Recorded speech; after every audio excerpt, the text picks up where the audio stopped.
Like I said, my name is Barnabas Chirenji. I'm aged 53 years old, a Zimbabwean by birth and by origin, a Zimbabwean citizen. My matter concerns stand number 5948 located in Westley, Harare, which I purchased from one Obrechuta Due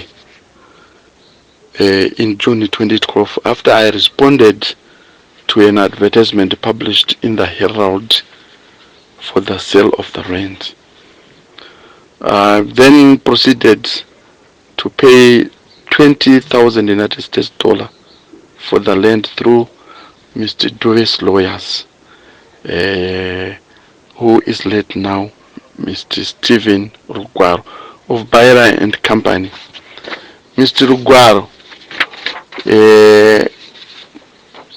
was given a power of attorney to transfer property that is upon full payment.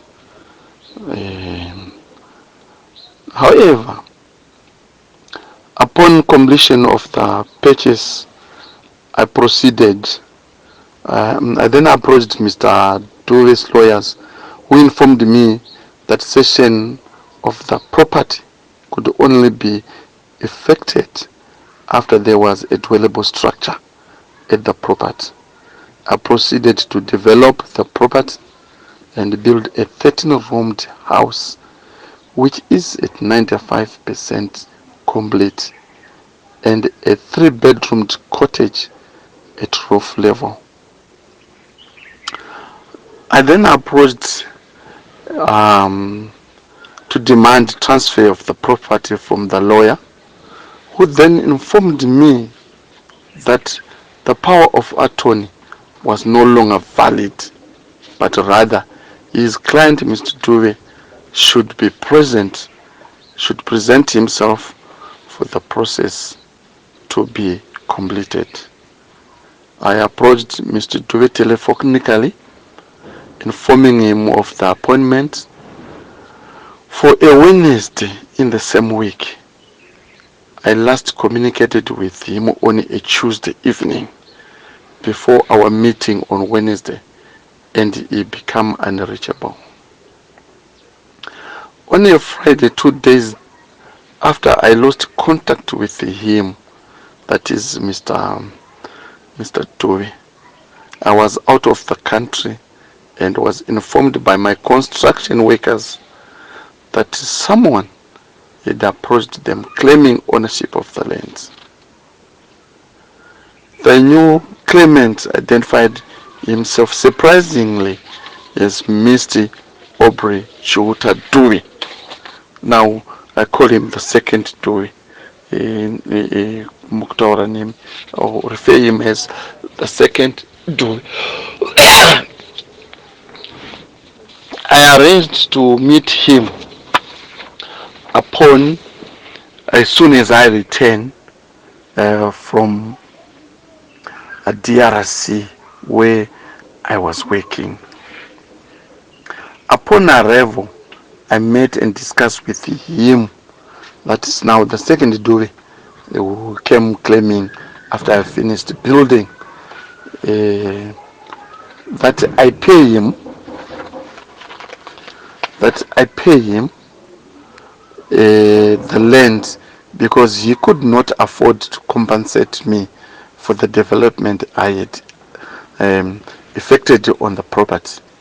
I was, however, surprised when the second Dewey informed me after the verbal agreement that the land in question, he had donated it to one Bishop Oliver Taruvinga Chipunza, formerly of FM, Apostolic Faith Mission, and now a leader of his own church.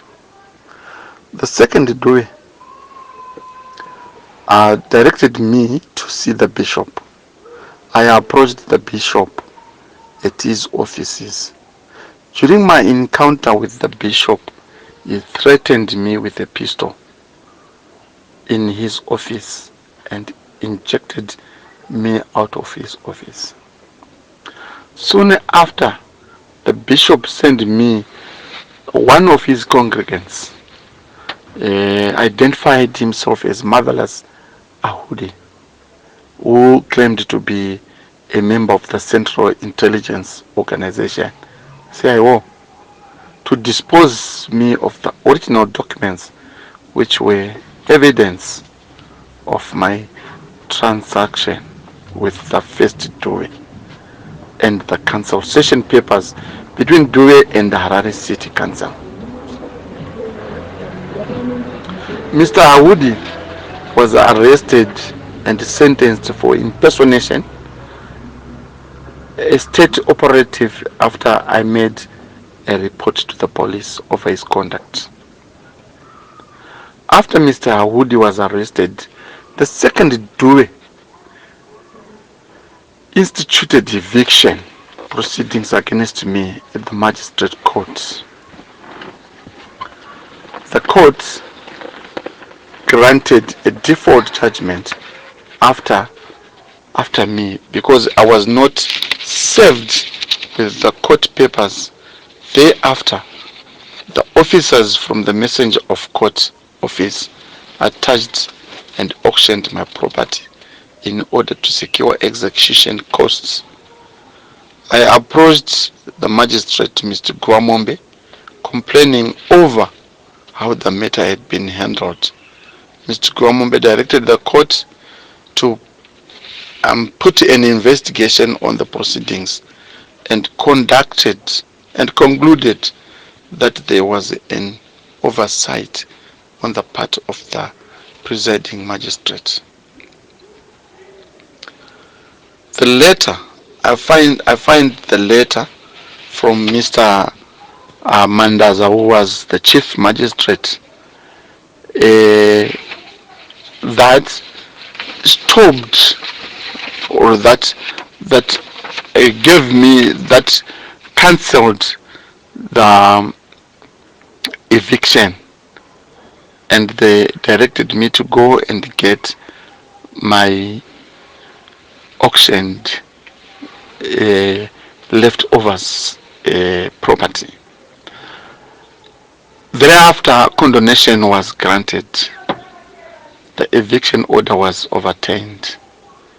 At the magistrate court, after the victory, the second Dewey sent his then 77-year-old father, Mr. Adolf Chuta Dewey, who demanded 10,000 United States dollars to show me where the first Dewey could be found.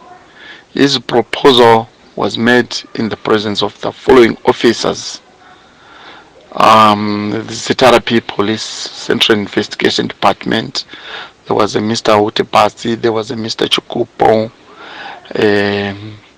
But the father later refused to show me where the first Dewey was, saying that could incriminate his son, meaning the second Dewey. The matter was referred to the High Court, since the magistrate court did not have jurisdiction to have the matter because of the value of the property improvements. The case was heard at the High Court under case number HC 12396 of 16 by Justice Zhou. At the High Court, we went to a pre-trial conference where I and the second Dewey were given options to resolve our dispute amicably. The pre-trial judge, Justice Dagu, proposed that since I had made developments on the property as an innocent purchaser, it would have been fair if I was left on the property, rather compensate the second Dewey with an alternative stand equal in value to the stand in dispute. I was given 3 months to secure 3 weeks to secure the alternative stand to compensate the second Dewey, which all parties agreed on before the pre-trial judge, Judge Tagu. Justice Tagu informed us when we went back for after those 3 weeks, and the opponents, the Mr. Doves, refused the offer which they've agreed on the first time. Justice Tagu just informed us that he will note the refusal to the trial judge.